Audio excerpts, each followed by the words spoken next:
الحمدللہ والصلاۃ والسلام علی رسول اللہ اما بعد۔ دیکھیں طلاق کے مسائل کے اوپر پیچھے ہم نے دیکھا ہے کہ بیوی کو جب طلاق دیں تو بیوی کی کیا حالتیں ہونی چاہیے اور مرد کے لیے کیا کیا ضروری ہیں طلاق دینے کے لیے کہ وہ ایک طلاق دے، اور پروسیس میں جب ایک طلاق اس نے دی ہے رجوع پروسیس میں رجوع کر سکتا ہے یا بیوی کو چھوڑ دے، پروسیس کے اندر دوسری طلاق نہیں دے سکتا، اگر دی تو مانی نہیں جائے گی۔ یہ پیچھے کچھ چیزیں دیکھی ہیں۔ دوسرا، دو گواہ ہونے چاہیے عادل، اگر طلاق پر اور رجوع کے وقت گواہ نہ ہوں تو یہ غیر سنی طلاق ہوگی اور غیر سنی رجوع ہوگا۔ یہ غیر سنی طلاق اور رجوع ہوگا گواہ کے بغیر۔ اس میں فتویٰ بھی علماء کا، امام بخاری، امام ابن حزم کی رائے اس میں یہی ہے، شیخ البانی، شیخ ابن باز اس مسئلے کے بارے میں یہی ہے کہ وہ گواہ کو مانتے، گواہ ہونے چاہیے۔ جب نکاح میں ہے تو اس میں بھی ہونا چاہیے۔ اس کے پیچھے حکمت یہی ہے کہ جب مثال کے طور پہ وراثتی مسئلہ بن سکتا ہے، نکاح کے وقت تو گواہ موجود ہے، ٹھیک نا، تو اس لیے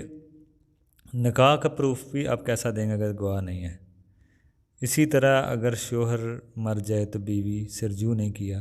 تو بیوی وراثت کی ڈیمانڈ کر سکتی ہے۔ شوہر نے طلاق دے دی ہے اور رجوع کیا ہی نہیں ہے بیوی نے پروسیس کے اندر، ایک تو ہوتا ہے نا رجعی طلاق، اس میں تو بیوی کو ملتا ہے، ٹھیک ہے نا، اس میں تو طلاق رجعی میں تو اگر شوہر فوت ہو جائے یا بیوی فوت ہو جائے تو اس میں ابھی وہ مکمل نکاح سے نکلا نہیں ہوتا، ٹھیک ہے نا، تو اس میں تو ہوتا ہے۔ لیکن اگر وہ عدت گزر چکی ہو بیوی کی اور بیوی کہہ دیں میں نے پروسیس کے اندر رجوع کر لیا تھا، تو پھر تو پوچھا جائے گا نا، اگر شوہر کا انتقال ہوتا ہے کہ آپ دو گواہ لے کر آئیں کہ آپ نے پروسیس کے اندر رجوع کیا ہے، اگر تو پروسیس کے اندر ہی ہے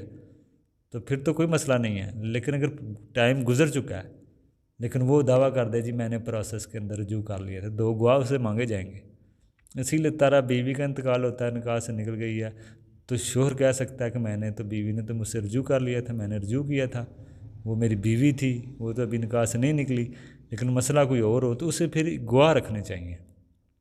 تو اس طرح ایک وراثت کے مسئلے میں بھی یہ مسئلہ ہو سکتا ہے، اور دوسری بیوی ہونے کا بھی کوئی دعویٰ کر سکتا ہے اگر اس نے نکاح کے وقت دو گواہ نہیں رکھے، کوئی دوسری بیوی کا دعویٰ کر دے کہ میں وراثت کا ٹائم آ جائے کہ میرا بھی اس میں حصہ ہے،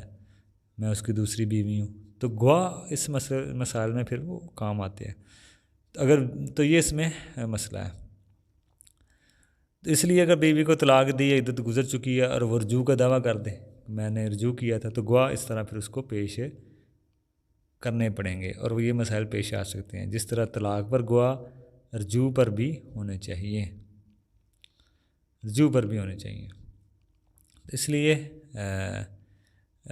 تو اس لیے جیسے طلاق پر گواہ تھے رجوع پر نہیں ہے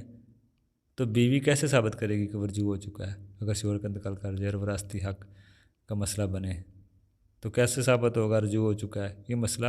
گواہ والا بل اختلافی ہے، بہتر تو یہی ہے گواہ ہوں۔ بعض علماء کہتے ہیں گواہ ہونے چاہیے لیکن ضروری نہیں ہے، بعض کہتے ہیں ضروری ہیں، گواہ ہونے چاہیے، یہ سمجھ لیں شرط ہے، تو یہ اس میں مسئلہ ہے۔ تو اس میں دوسری شرط اس میں یہ ہے گی کہ ایک طلاق دے، شوہر گواہ رکھیں طلاق دیتے پر ایک ہی طلاق دے، تین نہیں دے سکتا، یہ گناہ ہے، اس کو سبھی مانتے ہیں، تین دینا گناہ ہے، لیکن دے دی تو بعض پھر مان لیتے ہیں، اختلافی مسئلہ شروع ہو جاتا ہے، لیکن دینا نہیں چاہیے، اسے سبھی مانتے ہیں۔ تو اس کی بھی دلیل سورۃ بقرہ میں ہی اس کی دلیل، طلاق کے بعد دو آپشن ہیں، یا رجوع کرو عدت میں یا چھوڑ دو، دوسری طلاق پروسیس میں آپ نہیں دے سکتے، جیسے مسلم احمد کی حدیث ہے، رکانہ رضی اللہ عنہ کے بارے میں آتا ہے، جب اللہ کے نبی کے پاس مسئلہ آیا انہوں نے تین طلاقیں دی تو اللہ کے نبی نے کہا ایک ہی مانی جائے گی، اگر تم چاہو تو رجوع کر سکتے ہو۔ یہ حدیث سے واضح ثابت ہو رہا ہے، دلیل بن رہی ہے کہ واضح کہ اس حدیث میں آتا ہے کہ ساری بحث ترین طلاق والی ختم ہو جاتی ہے جو تین مانتے ہیں، تو یہ سمجھ لیں ایک واضح ایک دلیل مل رہی ہے۔ چوتھی شرط بھی ہے کہ اگر کوئی فورس کر رہا ہے طلاق دلوانے پر، گن پوائنٹ پر، تو طلاق نہیں ہو سکتی، یا بلیک میل کر رہا ہے تو طلاق نہیں مانی جائے گی۔ دلیل قرآن میں ہے کہ اگر طلاق کا ارادہ کرے تو حدیث میں ہے کہ عملوں کا دار مدار نیتوں پر ہے، تو اگر غلطی سے منہ سے نکل گیا ہے تو پھر طلاق نہیں ہوگی، اور ارادہ بھی نہیں ہے اس کا، عملوں کا دربدر نیتوں پر ہے۔ تو جیسے قرآن میں ہے کہ اگر کوئی ارادہ کرے تو اس میں نیت ضروری ہے، ارادہ کرے۔ اگر کوئی آدمی سنجیدگی سے طلاق دے، دوسرے دن یہ کہے کہ میں مذاق کر رہا تھا، تو یہ طلاق مان لی جائے گی۔ جیسے کوئی آدمی ویسے ہی کہہ دیتا ہے میں نے طلاق دی، لیکن بعد میں کہہ دے کہ میں تو مذاق کر رہا تھا، تو اس کی طلاق مان لی جائے گی۔ دوسرا مسئلہ علماء کے نزدیک اختلافی ہے کہ مذاق میں طلاق دی جائے، اس میں مانی جائے گی نہیں۔ بعض تو کہتے ہیں طلاق ہو جائے گی، لیکن بعض کہتے ہیں اگر نیت نہیں ہے تو نہیں ہوگی، لیکن مذاق کرنا نہیں چاہیے، اس کو اچھی شکل نہیں ہے طلاق کے مسئلے میں۔ تو یہ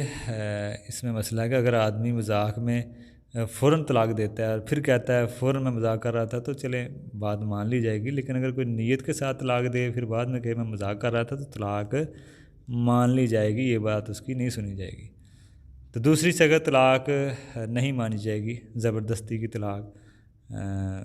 تو یہ ایک بات ہے کہ زبردستی کی طلاق،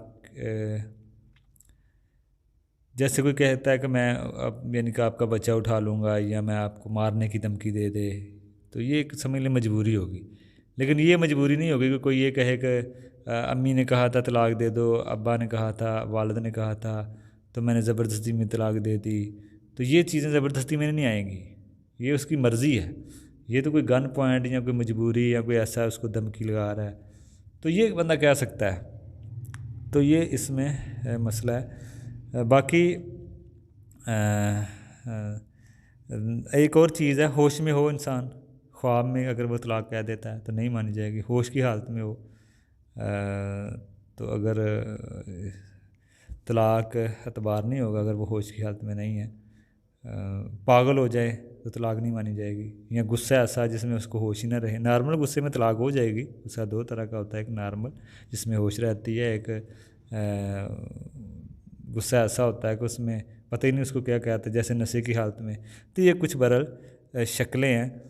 کہ آدمی ہوش میں ہو، غصے میں نہ ہو، ایسا غصہ جو ذہن پہ ہیوی ہو، اس ہوش ہی نہ رہے میں وہ کیا بول رہا ہوں۔ ویسے تو طلاق نارمل غصے میں ہی ہوتی ہے، وہ غصے میں مان لی جائے گی، نشے کی حالت میں نہ ہو۔ یہ کچھ برحال شکلیں ہیں کہ یہ ساری چیزیں دیکھی جائیں۔ السلام علیکم۔